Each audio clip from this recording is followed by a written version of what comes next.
In this video I'm going to talk about form, specifically in Planche, but some of the things that I'm saying can apply same for front lever. But I know you heard this topic so many times, so I'm not going to waste your time with some things that you already heard. I'm here to change your perception. I'm here to tell you things that no other athletes are telling you. I'm here to help you progress, to teach you why you're doing, how you're doing, and how to do it. So let's start with the basic stuff. Like, I'm gonna go over it pretty fast because you may heard some of it, and I'm reminding that I'm talking about planche. Some of it can apply to front, but let's talk for this example about planche. So that's the planche, and in order to understand what's good form, I need to analyze the joints. So the first joint is this one, the wrist. I don't want any broken grip. I don't want it to be like that. I want it to be straight, to keep the line of my arm. So that's the first thing. And the second joint is the elbow, which is not many athletes know about it. It's a secret, actually, that can help you and boost your progress in so many ways. And it's called external rotation. It's external rotation. So what do I mean by that? It's basically a rotation of the shoulder, and it's activating so many muscles, especially the rotator cuffs, but even your biceps are going to work more with this. And why do you want to do that? Because when you're engaging more muscles, you can apply more strength. And not only apply more strength, it's actually more effective, more useful for you. So all you want to do is doing that movement, pointing my bicep forward to the direction that I'm leaning at. So look at my back. As soon as I external rotation with my shoulder, there is a muscle here that activates a muscle in my back. Look, I'm in internal rotation right now, and as soon as I'm doing it, there is a muscle in my back that's activating. So that's the second thing. We covered wrist, elbow, and now it's the shoulder. For the shoulder joint, it's all about the lever. The longer your body is, the better it is, because you will have a long line. You will have a clean line. So as I extend my body, so you just want to have a clean line to stretch every muscle on that line. And now we are going on to the scapula. So the scapula, these two bones out here, has few movements. So it's combining two movements together. The first one is scapula depression. And it is just, this is elevation, this is depression. Going with the scapula down. It will help you to use your strength more effectively. Imagine pushing yourself from here. The strength output is so lower than like here. Imagine doing in the gym shoulder flexion like this. How people doing it with planche? Just stop doing it. So the second one is protraction, and you obviously heard of it. It's basically scapular abduction, which is making your back round. And why do we want to do it? It's so simple.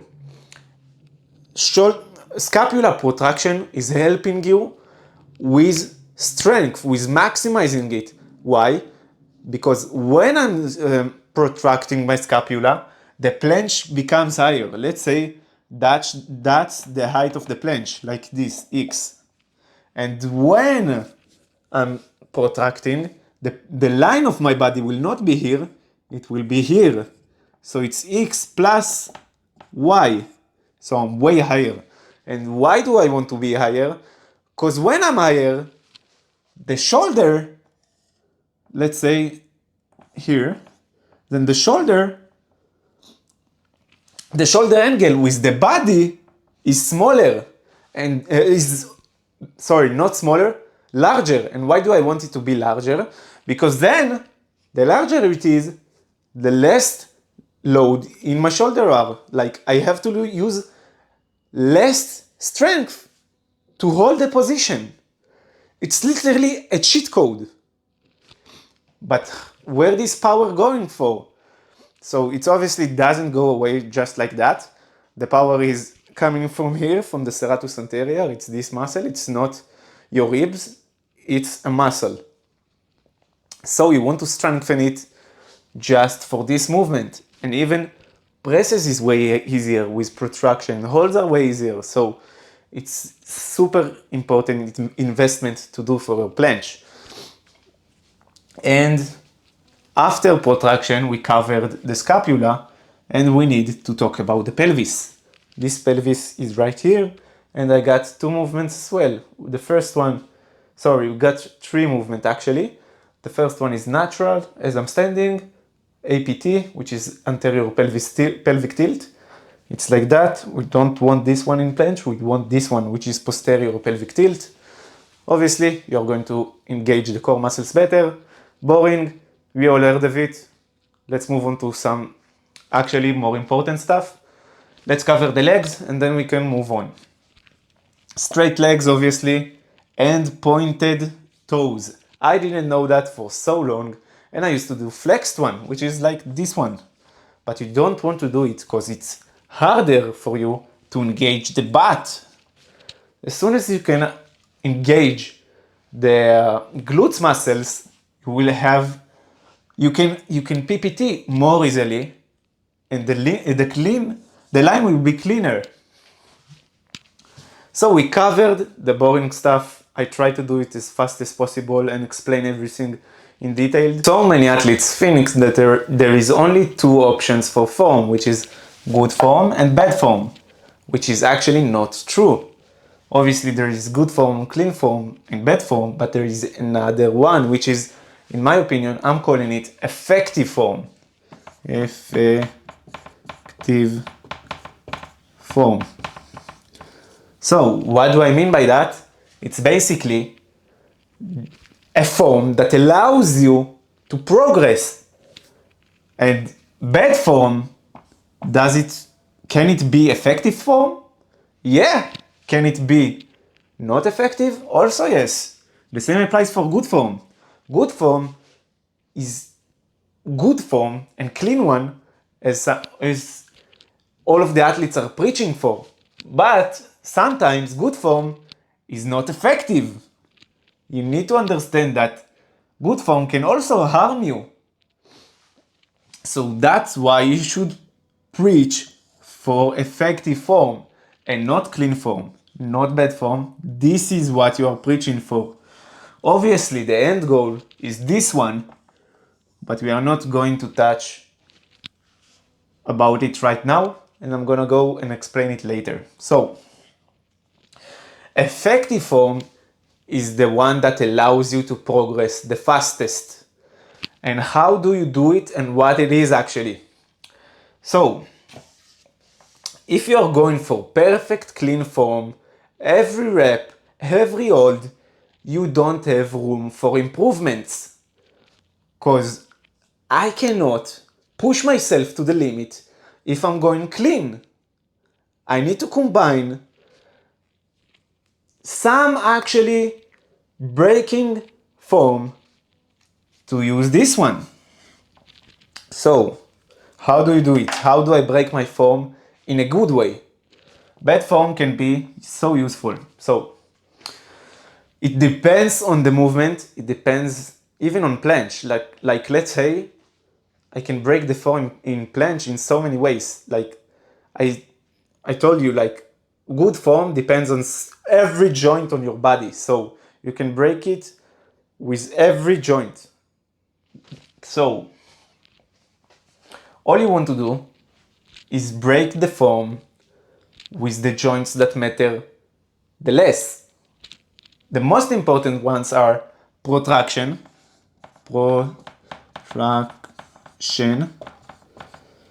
and depression,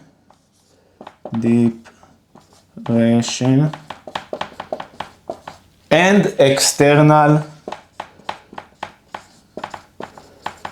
rotation.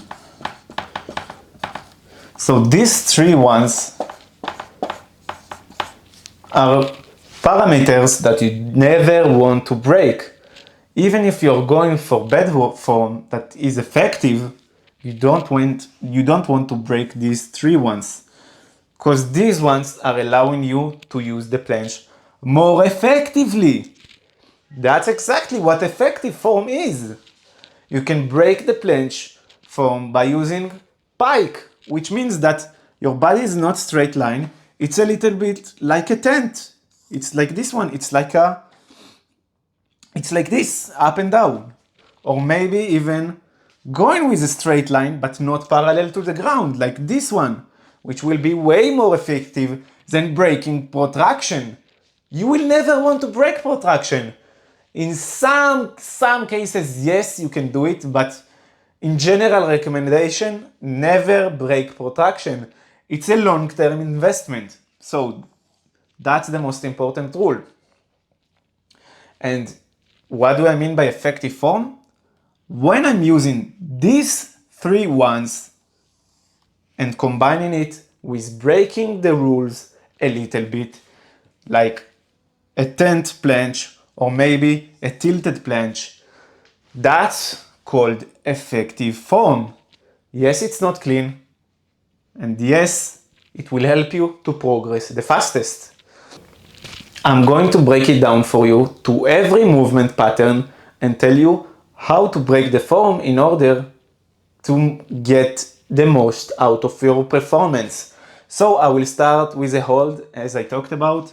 Tent is the best, like piked one and tilted one, while combining the other things I just said. And for presses, I don't want banana press. I don't want to be like this. It's a bad engagement.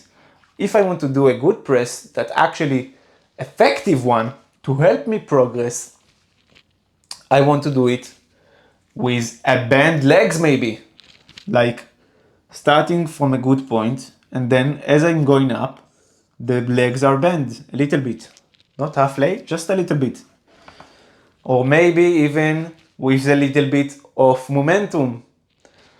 So combining them both while using effective form can help you so much. And for push-ups, all you want to do is as well a momentum, which is the most important one for push-ups, and combining it with, at the bottom, tent one, at the top, going to the same position as the clean one. It will help you the most in push-ups. And you might ask yourself, why am I doing effective form? The goal is to do good one, clean one. Yes, obviously, but you will not reach the clean ones. And even if you reach the clean ones, you will not be able to progress as fast with them, so you have to use the effective one. But the effective one, the whole goal of it is just to help you to get to a better volume. And when you got that volume, you can actually move on to clean one. So let's say I can do 10 seconds of good form, of effective form, and then when I want to clean it up, I will do maybe 5, 6, 7 seconds of clean ones. Let's say 5 seconds just for this case. Obviously it's a little bit harder, so I will hold a little bit less, but I'm doing the same process again and again. As I get used to 5 seconds clean one, I can move on to volume again. This time I will be able to do maybe, if I did 10 seconds and now I'm stronger at here, I will be able to do maybe 13 seconds. 13 seconds. And when I'm able to do it, I want to work till this point where I'm going to maybe 18 seconds, and the process come back from this one. Now that I can do 18 seconds, I will maybe be able to do 10 seconds clean one. It's just a process and a cycle that goes from effective form to clean one, to effective to clean one, just to be able to help you to progress the fastest. You cannot progress just by using only clean form. At the beginning, yes. But as you get a better performance, as you get better at your level, it's simply not working like that. You have to use every opportunity that you're facing.